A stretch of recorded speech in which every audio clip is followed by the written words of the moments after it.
According to the New York Times, as the Lopez family of Truckee, California, gathered to prepare dinner on a recent evening, one subject dominated the conversation: the coronavirus vaccine that will soon be shipped out across the country, giving Americans the first concrete hope that the pandemic will eventually end.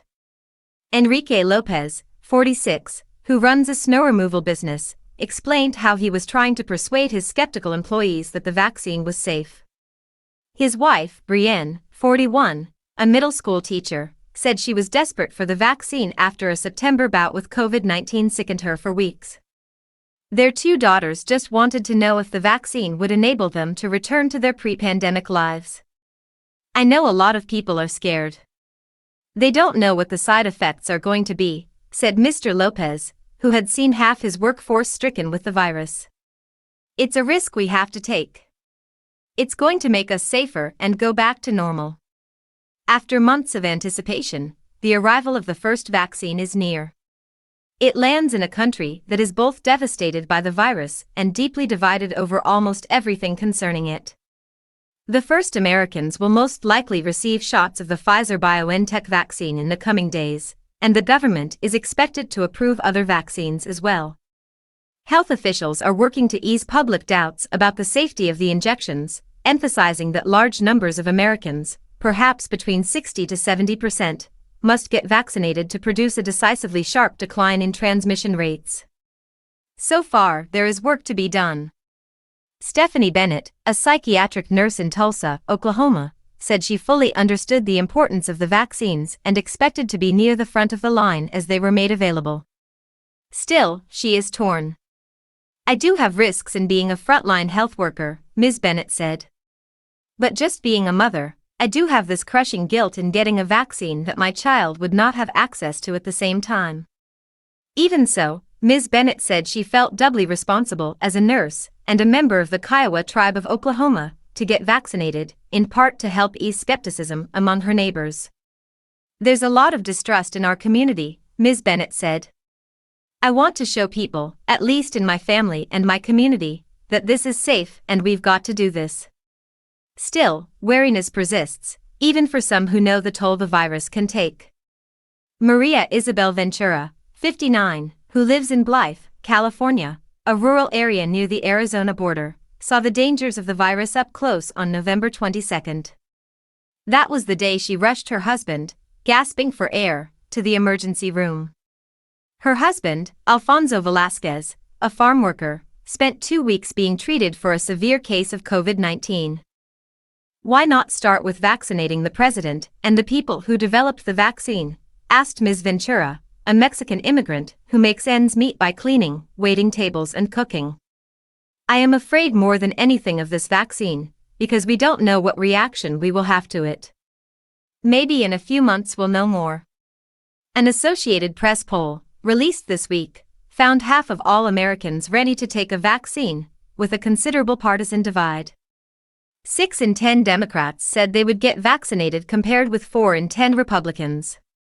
A recent Gallup survey showed more acceptance, with 63% of Americans now saying they would be willing to get a vaccine approved by the Food and Drug Administration, up from 58% in October and 50% in September.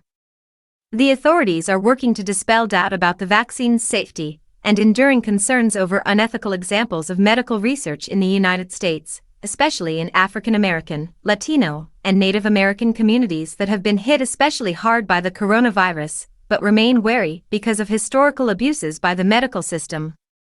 As virus deaths in the country climb toward 300,000, the toll is influencing how many view the vaccines. Adam Wyatt, the pastor at First Baptist Church in Leakesville, Mississippi, decided to enroll in Moderna's vaccine trial after one of his congregants died of the virus in August. Mr. Wyatt views hospital visits as one of his most important obligations as a pastor, and recalls feeling helpless as he gathered with the congregant's family in a hospital parking lot, barred from entry by pandemic precautions. But Mr. Wyatt, 38, did not tell many people about his decision afterward to enroll in the trial in Hattiesburg, about an hour's drive west of his small town. "You hear, this vaccine is the mark of the beast, don't get this. It's Bill Gates's population control, you'll get the microchips in you," he said. A lot of my folks probably won't get it. Now that the vaccine is on its way, Mr. Wyatt is preparing to speak publicly about his participation in the trial, hoping to ease his community's concerns. It's something I can do, he said. Aisha Mahdi, 42, who lives in Gwinnett County, GA, also knows how the virus can upend lives. She got infected in April and identifies herself as a COVID-19 long hauler, still experiencing symptoms, such as a racing heartbeat and shortness of breath, going upstairs. Her rheumatoid arthritis has become worse, and sometimes she has trouble walking. Ms. Mahdi, who is eager to be vaccinated, now works in contact tracing, helping to slow the virus's spread. She said she was alarmed at how family members have fallen victim to misinformation campaigns that vaccinations are harmful, especially on Facebook and YouTube. They're kind of following a disinformation or misinformation train that is leading them down a whole conspiracy theory, she said. For others, the first vaccine's arrival creates moral quandaries. Pat McKeege, 85, of Grand Rapids, Michigan, said she understood why older people were expected to get the vaccine before others, citing risk factors and how intensive care units around the country are near or above capacity. Still, Ms. McKeege, a published poet, said it struck her as obscene that she could get the vaccine before her long-term caregiver, who is 30.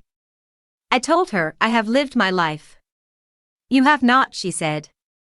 Others who are eager to get the vaccine fret about being low on the priority list. Lamont C. Brown, too, a bus driver in Detroit, said the pandemic had exposed just how little his profession was appreciated. While police officers, firefighters and medical workers are treated as heroes, he hears little celebration of drivers who interact with the public, potentially risking their health. Now he worries that the same dynamic will play out with vaccines. He has heard that medical workers and other emergency personnel will be first in line. But he has heard nothing about making sure that drivers get vaccinated soon, not from his union, from the city's Department of Transportation, or from city leaders, he said. We're basically second-class citizens, Mr. Brown, 55, said. The arrival of a vaccine is also nurturing talk of a return to normalcy, or something resembling it. Tanny G. Candle-Sakai, California's Chief Justice, said she was imagining how the vaccine could change things for the nation's largest court system, which is grappling with a huge backlog as many crucial proceedings are pushed online.